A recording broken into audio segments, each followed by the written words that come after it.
ሰላም ጤና ይስጥልኝ ውድና የተከበራችሁ የቻናሌ ተከታታዮች፣ ዛሬ አዲስ ነገር ስለሆነ ነው ድምጼን ከፍ አንዴ በንዴት አንዴ በመገረም አንዴ ምን አይነት ቤተሰብ ነው በማለት ወደ እናንተ መጥቻለሁኝ። የእውነት ነው የምላችሁ፣ ምን አገባሽ እንዳትሉኝ። በጣም ያስጠላል፣ በጣም ይደብራል። እንዴ ምንድነው አባትየው ዝም የሚለው? አባት አይደለም እንዴ? ልጁን አይቀጣም እንዴ? በስመ አብ!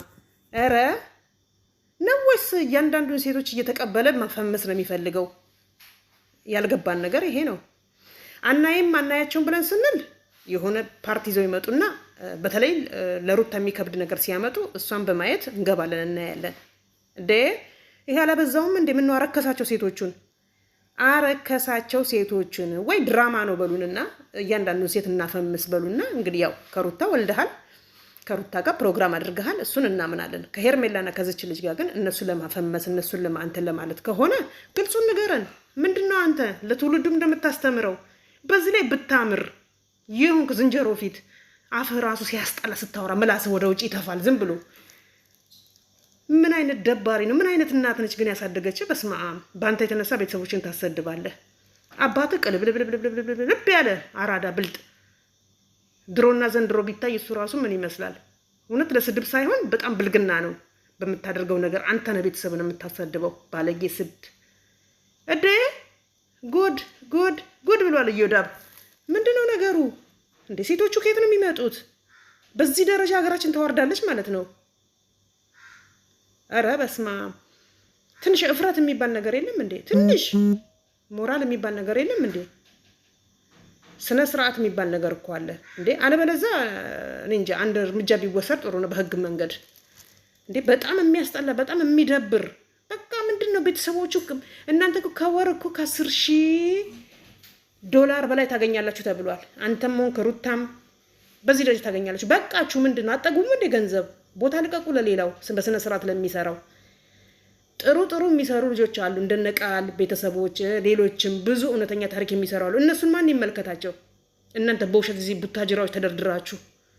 ለምለም ብቻ ናቸው ለምለምና እህቷ በሐቅ የሚሰሩት። ሌሎቹ አጭበርባሪዎች፣ ሌቦች። እንዴ መንግስት ማየት አለበት እንዴ! ምን ይመስላል? በኢየሱስ ስም በጌታ ስም። አሁን አንተ እኮ መልክህን ወደው ይመስልሃል፣ ገንዘብህን ወደው ነው። በዚች በዩቲዩብ ላይ እድሜ ለሩታ ተፈምሰሃል። በቃ ለዛ ነው። አረ ሴቱ እግዚኦ ማርና ክርስቶስ። እንዴ ኬት ለቃቅሞ እንደመጣ ደግሞ እንደማረለት ሰው ደግሞ እኔ ሌላ የራሴ ሴት ይዣለሁኝ። ይሄ ሁሉ ያጠገበችው ሩታ ነች። አንደኛ እንደ ፍቅር አልፈልግም ብላ ረቃ ብትሄድ ኖሮ ይሄ ሁሉ ነገር አታመጣም ነበር። እስቲ ያት ፍቅርን ኮፍጠን ብላ እንዴ ምንድነው ጉዱ? ምንድነው የምናየው? አረ በህግ መታየት አለበት ይሄ ነገር እንዴ! ትውልዱ ተበላሸ እኮ በቃ ትውልዱ ተበላሸ። ማን ዞር ብሎ ይየው እንዴ?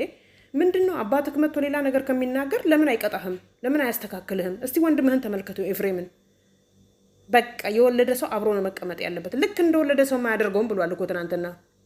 የሚሄድበት መንገድ ብሎሃል። በቃ ወንድምህ ነግሮሃል። ጥጋብ ውጥር አድርጎሃል እንደ ደረትህ። በጣም የሚገርም ታሪክ ነው የምናየው የምንሰማው። ምን እንደሆነ አናውቅም። እኛ እኮ በእነሱ ለመፈመስ ብለን ብቻ ይመስላችኋል? አይደለም። እኛ በእውነተኛ ታሪክ ስንሰራ ማንም ተመልካች የለንም። በውሸት ቀጣፊዎች፣ አታላዮች፣ ባለጌዎችን ሲሆን ተመልካች አለው። እኛ እኮ እውነተኛ ታሪክ ለምሳሌ እኔ ምግብ ስሰራ አንዳንድ ነገር አሁን ሳጸዳ ምናምን ስል ትንሽ ሰው ነው 100 ሰው አይሞላም የሚያይኝ። ለምን? እኛን ማበረታታት ሲገባችሁ እነዚህ ውሸታሞች፣ ባለጌዎችን፣ ስዶችን ነው የምትከተሉት ተመልካቾች ራሱ። ለምን እንደዚህ ይሆናል? ዩቲዩብ ማለት እኮ ሰው እንዲያይልን፣ እንዲረዳልን፣ እንድንጠቀም ነው። እናንተ ካልተባበራችሁ ማን ይተባበረናል? እኔ አሁን ብዙ ልጆችን እንትን እላለሁ፣ ላይክ አደርጋለሁኝ፣ ኮሜንት ጽፋለሁኝ ጥሩ የሆነ ነገር ላይ። ግን እናንተ እነዚህ ቡታጅራ የሆነ ባለጌ ስዶች ላይ ነው ሮጣችሁ እንትን የምትሉት። ምን ተፈጠረ? በተለይ የማዳም ቅመሞች ይሄ ነፃ ዋይፋይ ያለ በቃ ይሄ ነው ታሪካችሁ።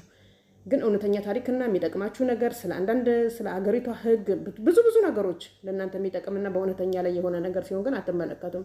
ሩታዬ ይሄ ምንድነው ስሙ ማነው? አብርሃም አባትየው ይሁት ምን እንዳከለ አባትየው ሊፈነዳ የደረሰ እንትን ሆኗል ጥጃ። በስመ አብ ይቅር በለኝ መድኃኒዓለም። ልጆቹን አይቀጣም እንዴ? ምንድነው? ከልጆቹ ደግሞ ይሄ ነው ባለጌ ኤፍሬም። ተውት። ብዙ ጊዜ የሚሰራቸው ስራዎች አንዳንድ ነገሮችን ቢኖርበትም ምንም አይደለም። እሱ በብዙም እንደዚህ እንደ አብርሃም የተጋነነ አይደለም። በቃ ገንዘቡ በየትም ቤቱ በኩል ይምጣ እንጂ በቃ ዛሬ እንደመደሰት እኮ ነገ ማልቀስ አለ። ተው፣ ዓለም አንድ ቦታ አትቆም፣ ትሽከረከራለች። አደብ ብትገዛ ጥሩ ነው። አደብ ግዛ። ምከሩት፣ ቤተሰቦች ምከሩት። እናንተም መጥታችሁ ሚዲያ ላይ እንዲህ ነው ከምትሉ ምከሩት። ቤተሰብ ውስጥ መመካከር የለም እንዴ? መነጋገር የለም እንዴ? ይበቃችኋል። እስከ ስንት ዓመት የምትበሉበት ገንዘብ አለ እኮ፣ በቂ ነው። በወር $10,000 ማለት እኮ አስቡት በኢትዮጵያ ስንት ሚሊዮን እንደሆነ እንዴ! ኧረ በስመ አብ። ሴቱ ከየት ነው የሚመጣው? ሴቱማ ያው ብሶበታል እንጂ ዘንድሮ ጌታ ይቅር በለን መድኃኔዓለም። በጣም የሚደብር ነው። በጣም የሚደብር ሰውን ሁሉ ያስገረመ ነገር። በቃ ማን ስለሆነ ነው እሱ ሴቶቹ እንዲሚንጋጉሉት? ማን ነው እሱ? እስቲ ይሁት እንደ በደንብ ተመልከቱት። ምላሱ እኮ ዝም ብሎ ይተፋል ወደ ውጪ ሲያወራ እንኳን ወግ እንኳን የማያምርበት። አሁን ደግሞ ይሄን ቁጥርጥር ሰርቶ ምን ይመስላል በጌታ ሰው። ኧረ በስመ አብ። እና አባት ነህ ምከረው፣ ልጅህን ገስጽ፣ ከሰው አይን አውጣው። ሰው ሁሉ እያወራበት ነው። ደግሞ ልንገርክ፣ ሰው ቡዳ ስለሆነ አይደለም። የሰው አይን የሚባል ነገር አለ። በአጠቃላይ የማንም ሰው አይን ጥሩ አይደለም። ገብቶሃል? እችን ልጅ ሩታን ማስለቀስ ማለት እውነቴን ነው፣ ለእናንተ ለዘር ማንዘራችሁ በር የከፈተች ሩታ ነች ቢገባችሁ። ግን እናንተ የጥቅም ሰዎች ናችሁ። በምን አይነት መንገድ እንደምታል እሷ ከምን ተነስታ ነው ሄርሜላን ከያዘ በኋላ ነው በቃ መበቀል የጀመረችው። ምን ታደርግ? ባሰባታ እርጉዝ ሆና ምግብ ሰርቶ ለበዓል አሰርቶ ምን ብሎ ሄርሜላን አስቀምጦ እሷ በቃ አልመጣችም ቆይታለች። እኛን ጀምር ያልክ እኮ ጀግና ነክ። ለሚስት ክብር የሌለክ ባለጌ ስድ ነህ አንተ። እውነቴን ነው። ሰው ነፍስ የገደለም ይታረቃል እኮ እንኳን የተራ ዝም ብሎ ነገር ቀርቶ ማለት ነው። በቃ ካደረካት ነገር አንጻር ነው እንፋታም ያለችህ። ግን ዛሬ የምትለምንህ ለልጇ ስትል ነው ቢገባህ። ነገ ግን ታያለህ። አንተ ራስህ ነህ በአንድ አይንህ የምታለቅሰው እንደ ኤሊ። ለማየት ያብቃ። ወንድምህ ጨርሶታል። በቃ እሱ ነገ ታያላችሁ የሚደርስበት ነገር ብሏል። ይሄን አምነህ ተቀበል። ባለጌ ስድ የትም እየተልከሰከስክ ክብር ያለው እኮ በወለድከው ልጅና ሚስትህን ይዘህ በቃ አንቺም አጥፍተሻል እኔም አጥፍቻለሁኝ ይቅር ተባብለህ ልጃችንን እናሳድግ ይባላል እንጂ ወይ አይዲያ አይመጣልህም እንዴ ከሷ ጋር ከታረቅ? የሚገርም ነው። እግዚኦ ማርና ክርስቶስ። ይሄ ትውልድ የሚያበላሽ ባለጌ ስድ ነው። በቃ እሱ ጎበዝ ነው። ብዙ ሴቶች እንደረዳ እንዳይመስልህ ተጠቅመው ነው ዞር የሚሉብክ። መልክህን ወደው መሰለህ እንዴ? በአሁን ባለው ሁኔታ የሚታየልክ በሩታ የተነሳ እየታየልክ ስለሆነ ሩታ የሌለችበት ደግሞ ምንም አይታየልህም። እስቲ ብቻህን ስራ። አይተኸው ነው ከሄርሜላም ጋር እንደማይታይላችሁ የሩታን ያህል እንደማይሆን አይታችሁ ታመምኩኝ ገለመሌ ብለክ መተህ ወደ ሩታ ላይ እንትን ያልክባት። እውነትም ውሸት ይሄ ነገር ግን ተአምረኞች ናችሁ። እነዚህ ቡታጅራዎች መንግስት ሊያያቸው ይገባል። መንግስት ፍተሻ ሊያደርግ ይገባል።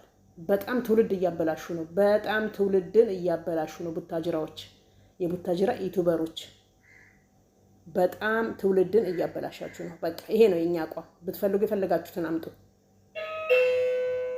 እና የምትገርሙ ነገር ናችሁ በጣም እንዴ! ኧረ በስመ አብ። ገና 3ኛ ሴት። ሰው ሁሉ ደነገጠ እኮ። ሴቱስ ምን አይነት የተረገመ ነው?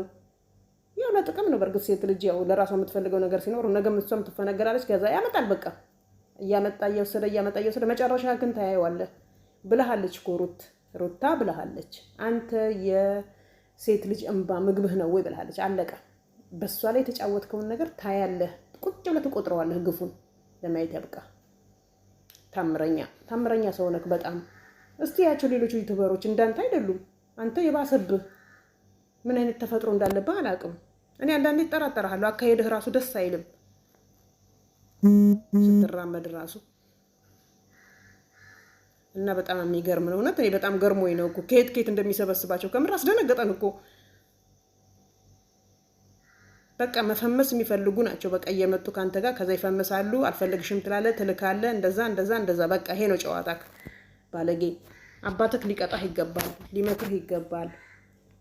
መቼም አትሰሙም የዘንድሮ ልጆች። ግን ቢሆንም ግን ነገ ባንድ አይንህ እንዳታለቅስ።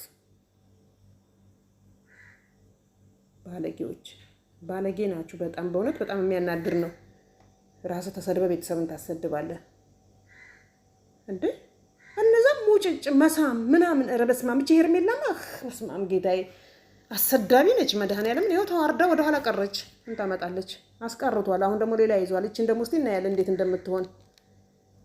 ብቻ ለማንኛውም እኛም እንድንሰራባችሁ ይሄን ይመስላል ቤተሰቦቼ። እንግዲህ ያው እንዳያችሁት ነው። እኔ በጣም ከምር ስሜታዊ ሆኜ ነው በዚህ ልጅ የተነሳ አገር መበላሸቱ። እንዴ ቤተሰብ የሚባል ነገር እኮ አለ፣ ክብር የሚባል ነገር እኮ አለ። ለገንዘብ ብቻ መሮጥ ምን ጥቅም አለው እንዴ? ክብርን እቺ ልጅ ነው አዋርዳው የምትሄድ በሆነች እንደው ከምር በዚህ ሞድ ብትሰራ ከምር ሰው ሁሉ ይቀበላታል። አንተ ልማድህ ነው፣ አንተ ባለጌ ነህ፣ አልፈልግህም እያለች ብታባርረው እንደዛ አይነት አድርጋ ብትሰራ በጣም ምርጥ ነው ከምር። ይሄ ባለጌ ስድ ተዋርዶ ያዋርዳል ሰውን። እኔ አባትየው የተነፋፊኛ መስሎ ቁጭ ብሏል። ልጄ ምንድን ነው የምትሰራው አይልም እንዴ?